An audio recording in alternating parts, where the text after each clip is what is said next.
Guilherme Cortez amava três coisas mais do que qualquer outra coisa em sua vida: a sua família, sua casa de campo e o seu velho carro, que ele dirigiu durante a maior parte de sua vida.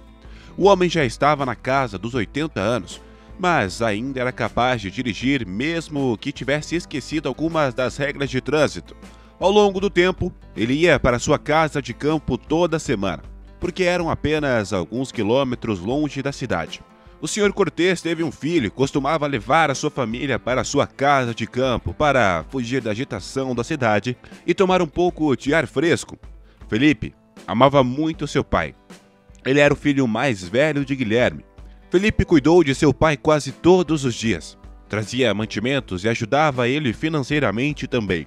Recentemente, Felipe até comprou um novo apartamento espaçoso para seu pai. Guilherme recusou por muito tempo, mas seu filho convenceu seu pai a se mudar do antigo apartamento. Felipe ganha um bom dinheiro para poder sustentar a sua família. Seu pai estava voltando de sua casa de campo hoje. Ele regou toda a horta e foi pescar. Voltou com uma boa pescaria hoje. Ia fritar peixe e convidar a família do filho para um jantar delicioso, para agradar os netos. Teve que parar várias vezes porque o carro era velho e dava alguns problemas.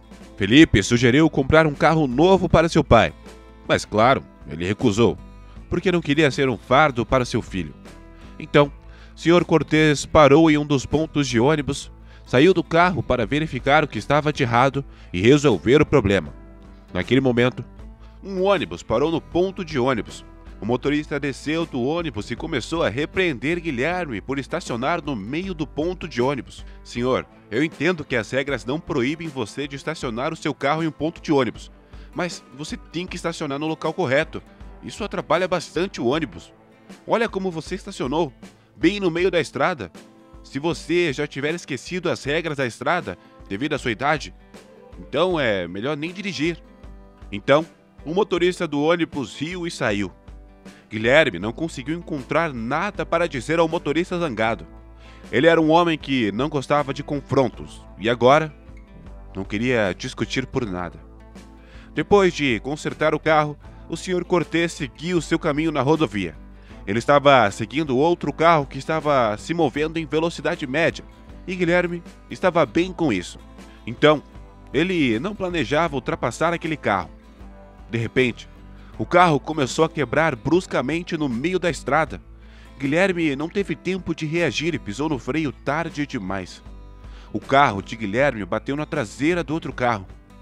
Ficou claro que foi um falso acidente de carro.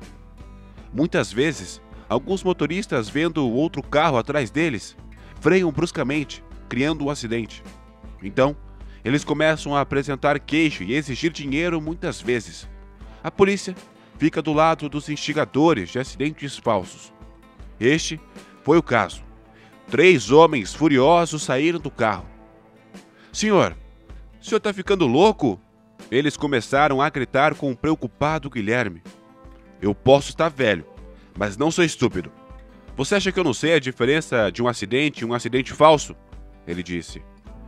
Como é que você vai provar? Você tem um gravador de vídeo? Há testemunhas daqui que vão confirmar tudo. Um dos homens apontou muitos carros lotados em volta deles. Além das autoridades competentes, é mais provável que fique do nosso lado, não do lado de um velho. Então ligue para os seus filhos ou netos. É melhor.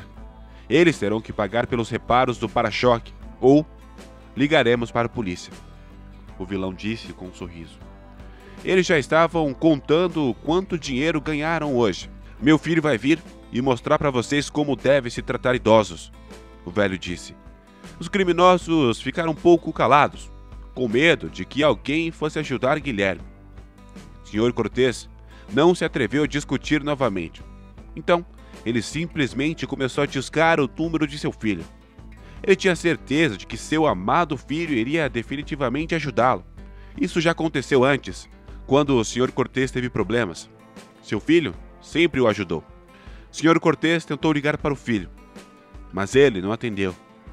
Felipe tinha uma reunião importante. Você sabe como usar o telefone. Seu filho imaginário não responde? O criminoso riu do pobre velho. Então vamos chamar a polícia, ou vocês têm outras opções? Não nos importamos. Levamos seu carro. Custa quase tanto quanto consertar o nosso para-choque. Eles caíram de joelhos de tanto rir. Então, Sr. Cortês percebeu que tinha que fazer algo. Ele também tinha uma filha. O nome dela era Clara. A mãe morreu muito jovem. Então, o Sr. Cortês teve que criar os filhos sozinho. Ele conseguiu criar Felipe para ser uma pessoa decente. O menino sempre ajudava o pai nas tarefas domésticas, mas Clara era exatamente o oposto de seu irmão. Seu pai tinha vários empregos para sustentar os seus filhos. Então, ele estava sempre longe de casa. Qualidades como ganância apareceram em Clara quando ela era criança. O seu irmão a apoiou, porque ela não tinha um emprego que a pagasse bem. Ela adorava desperdiçar o dinheiro de seu irmão e ia a clubes e festa todas as noites. Ela quase nunca visitava seu pai, mas ela acreditava que ele devia algo a ela. Uma vez, ela até pediu para vender o apartamento dele para comprar uma casa para ela. Então, Felipe convenceu a garota a desistir, mas ela teve que comprar um apartamento para ela com as suas próprias custas. Você arruinou toda a minha vida, pai. Eu não pude pagar roupas adequadas quando eu era criança e tinha que usar aqueles vestidos velhos. Agora você nem vai vender seu antigo apartamento para me comprar algo bom. Felipe teve uma boa educação e agora ganha muito dinheiro.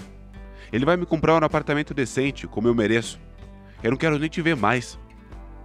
A menina gritou com o pai idoso. Depois, a relação deles começou a melhorar. Foi fácil agradar Clara. Bastou dar um dinheirinho para ela. E agora, como o Sr. Cortês estava com problemas, resolveu ligar para sua filha. Ele imediatamente entendeu pela voz dela que sua filha estava um pouco bêbada. Ela estava por perto. Então, ela concordou em ir até a batida. Ela realmente não queria ajudar o seu pai. Ela só queria rir de seu desamparo, mais uma vez. Qual é o problema? Ela perguntou. Assim que ela parou lá, Guilherme imediatamente explicou a situação para sua filha. Ela disse a ele que tentaria resolver o problema. Agora, se afastando de seu pai, ela falou para os instigadores do acidente. Não é demais para pagar o conserto do para-choque. Disposta a pagar? Eles disseram que tinha uma ideia melhor. Você acha que eu me importo com aquele velho? Ele arruinou toda a minha vida. Aqui está o que faremos. Coloque em seu carro, leve-o onde eu disser no meio da floresta, depois volte. O carro dele é seu, Clara disse. Como vamos convencê-lo a entrar no carro com a gente? Os homens perguntaram. Eu cuido disso, disse a menina. Clara foi até o pai e o convenceu que seria melhor dirigir até a delegacia, que supostamente não ficava longe. O Sr. Cortês acreditou nela e concordou em entrar no carro com os criminosos. Ela disse a ele para não se preocupar com o carro. Ela cuidaria dele. A verdade é que Clara só queria que seu pai desaparecesse na floresta. Então, ela pegaria o apartamento dele. O Sr. Cortês entrou no carro com os 3 homens e foi embora da cidade. Ele não fazia ideia de que os invasores iriam levá-lo para a floresta e deixá-lo lá para morrer. O velho estava completamente distraído com a conversa com os homens. Então, ele nem percebeu como eles entraram na floresta. Estamos presos. Vamos ter que andar o resto do caminho. Alguém tem que ir com ele até a delegacia. Eles voltam com a polícia. O motorista disse ao sair do carro. Eu não vejo nenhum prédio aqui. Como pode haver uma delegacia aqui? Guilherme perguntou. Cara, você não conhece essa área? Há uma vila atrás da ravina. Vamos lá comigo e voltaremos com a polícia, disse um deles. Então, seguiram o caminho. Guilherme estava suspirando e gaguejando. Estava cansado de vagar pela floresta. Parecia ter perdido o caminho. Acho que perdemos o caminho. Espere por mim aqui, ok? Eu vou andar um pouco adiante e ver onde estamos. Você pode encostar nessa pedra e descansar um pouco. Apenas não vá a lugar nenhum até eu voltar, disse o criminoso. Ele se afastou um pouco de Guilherme e saiu correndo da floresta. Os seus amigos estavam esperando por lá há 1 hora. Mais tarde, o Sr. Cortês percebeu que tinha sido enganado E não foram apenas aqueles criminosos que o fizeram, mas também a sua própria filha. Já era tarde da noite. Guilherme percebeu que estava sozinho no frio escuro, nos bosques assustadores. E, obviamente, ele não sabia como sair disso. A reunião de Felipe com seus parceiros de negócio já havia acabado. E relaxando em uma cadeira em seu escritório, ele ligou o telefone e checou suas notificações. Lá, Felipe viu cerca de 10 chamadas perdidas de seu pai. Com isso, ele imediatamente lembrou que seu pai estava indo para a casa de campo hoje. O filho ligou de volta, mas seu pai não atendeu a ligação. Felipe percebeu que algo havia acontecido com ele. O Sr. Cortez não estava em casa. Felipe entrou em pânico. Ele estava preocupado com seu pai. E se ele sofresse um acidente? Depois de ligar para seus vizinhos no campo, Felipe entendeu que seu pai havia deixado a sua casa de campo à tarde. Isso significava que ele já deveria estar na cidade, mas ainda não estava. Decidiu dirigir até a casa de campo de seu pai, para garantir que não houvesse nenhum acidente no caminho. Na estrada, 30 minutos depois, Felipe percebeu que o carro de seu pai foi abandonado. Quando perguntou às pessoas que vendiam coisas diferentes ao longo da estrada, uma disse que havia acontecido um acidente recentemente, mas eles não podiam dizer nada mais. Então, conhecidos de Felipe conseguiram ter acesso às câmeras instaladas na estrada. Ele ficou muito feliz, porque agora ele seria capaz de encontrar seu pai rapidamente. Nas câmeras, Felipe imediatamente reconheceu a sua irmã. Parecia que ela não estava envolvida, mas o homem sempre soube das más intenções de sua irmã. Então, ele imediatamente disse a ela para vir ao local do acidente de Felipe. Não sei onde papai está. Não sei bem. Algo aconteceu com o carro dele e esses homens se ofereceram para lhe dar uma carona para casa. Eu não me importei muito. Papai bateu um pouco no carro deles, mas eles foram tão legais que o perdoaram por tudo. Clara disse olhando para o irmão para ter certeza de que ele acreditava nela. Bom, vi as gravações da câmera. Foi um acidente falso e vi esses homens gritando com o pai. Clara, eu te conheço desde que você nasceu. Diga-me que diabos você está tentando fazer, ou não receberá um centavo mais de mim. Felipe quase gritou. Felipe, mas realmente não fui eu. A garota confessou, mas sob o olhar zangado de Felipe, ela se atreveu a dizer: vamos ver a situação de um ponto de vista mais claro. Nosso pai sumiu na mata. Não adianta procurar ele agora. Quer dizer, ele já era velho. Papai teria morrido logo de qualquer jeito. Mas pelo lado bom, ele tinha um apartamento e um carro. Agora podemos vender a propriedade dele e dividir o dinheiro. A menina disse sorrindo. Então você estava envolvida nisso. Afinal, isso significa que você está em um acordo com esses criminosos. Eu sabia que você não gostava do papai, mas eu nunca poderia imaginar que você o odiasse tanto. Eu nem preciso da sua ajuda. Você disse que ele se perdeu na floresta. Eu mesmo vou ligar para os socorristas e organizar uma busca por ele. Você só precisa saber que não receberá outro centavo de mim. A família sempre será mais importante para mim do que o dinheiro. Saia daqui! Felipe gritou para sua irmã mais nova. Entrou em seu carro e começou a discar o número do esquadrão de resgate. Naquela mesma noite, muitos voluntários começaram a procurar um homem idoso no bosque local. Era quase meia-noite e eles tiveram que parar a busca logo. Até agora, as previsões eram decepcionantes. Especialistas disseram que era quase impossível sobreviver na mata com muitos predadores em baixas temperaturas. Além disso, ainda fazia muito frio à noite nessa mata, mesmo no verão, e muito. O filho de Guilherme também participou da pesquisa. Ele foi um dos participantes mais ativos. Voluntários tentaram não perder uma única ravina ou desfiladeiro, mas foi em vão. Finalmente, um grupo de pesquisa, incluindo Felipe, chegou ao local onde os criminosos haviam abandonado Guilherme.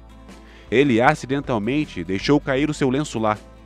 Felipe reconheceu imediatamente e pensou: meu pai deve estar por perto.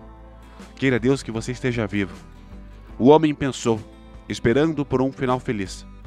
Logo, o esquadrão decidiu fazer uma pausa e tirar um pouco de descanso. Felipe sentou-se em um toco, ouvindo o canto dos pássaros. Ele não estava com fome. Ele ficava pensando no fato de que o Sr. Cortês estava morrendo de fome em algum lugar daquela floresta fria. Isso fazia com que ele perdesse o apetite. O chefe do esquadrão de resgate, Francisco, sentou-se ao lado de Felipe. Não se preocupe. O seu pai provavelmente está escondido em algum lugar. O homem disse, tomando o chá quente de uma caneca térmica. Felipe realmente queria pensar assim também. Ele continuou pensando que a busca seria bem-sucedida, ou teria que aceitar outra perda. A mãe dele morreu quando ele era criança. Ontem, ele perdeu a sua irmã finalmente, convencido de sua ganância. Espero não receber a notícia da morte do meu pai. Mas você, como um socorrista experiente, o que acha? Meu pai pode ser encontrado dadas as circunstâncias? Perguntou Felipe com esperança nos olhos. Vou ser honesto com você. Acho que seu pai não sobreviveu. As pessoas aqui viram 2 ursos e pelo menos um lobo na semana passada. Há muitos predadores famintos na floresta. Além da velhice do seu pai, o frio, a falta de comida e água, não há muita chance. Francisco falou com amargura em sua voz. 20 minutos depois, o esquadrão mudou novamente. Felipe se distraiu com seus pensamentos e ficou um pouco para trás do esquadrão. Ele estava fazendo uma busca mais minuciosa. Então, ele se moveu mais devagar. Ele tentou não alcançar o esquadrão. De repente, um barulho estranho foi ouvido dos arbustos. O homem se virou ao ouvir o som. Um homem assustador com uma longa barba saiu dos arbustos. Ele nem parecia um humano, mas sim um yeti, vestindo uma pele de animal.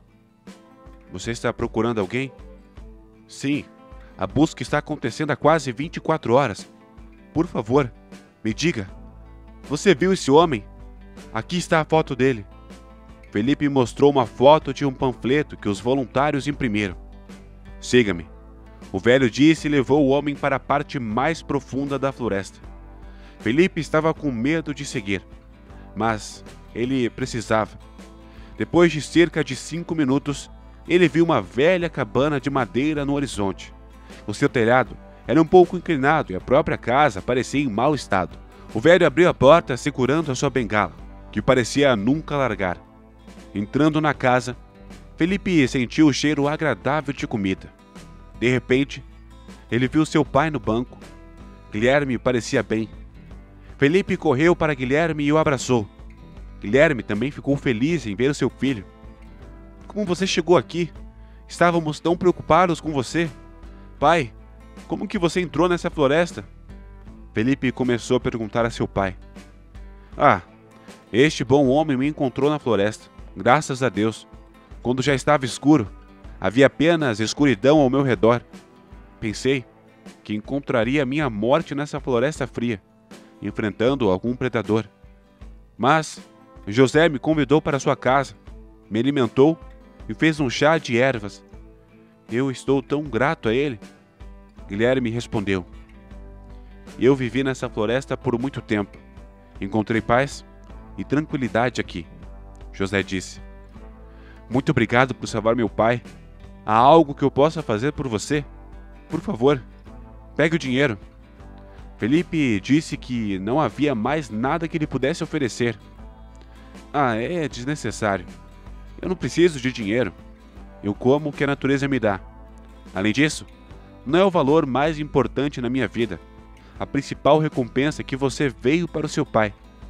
Muitas pessoas não podem sair para a floresta à noite para encontrar os seus pais. José disse. Você está certo. Felipe informou ao esquadrão que seu pai foi encontrado são e salvo. Felipe percebeu que Guilherme realmente gostava de viver mais perto da natureza. Então, comprou para seu pai uma casa ao lado da dele. Guilherme estava cuidando de sua horta, cuidando de seus netos e curtindo a vida. Felipe encontrou os criminosos que levaram Guilherme para a floresta. Descobriu-se que eles eram procurados há muito tempo. Logo, acabaram na prisão. Clara, sem receber mais nenhum tostão de seu irmão, teve que conseguir um emprego como zeladora no hospital local. Felipe cortou o contato com ela. Clara teve que aprender a lição. Agora, ela sabia que o dinheiro não é a coisa mais importante da vida.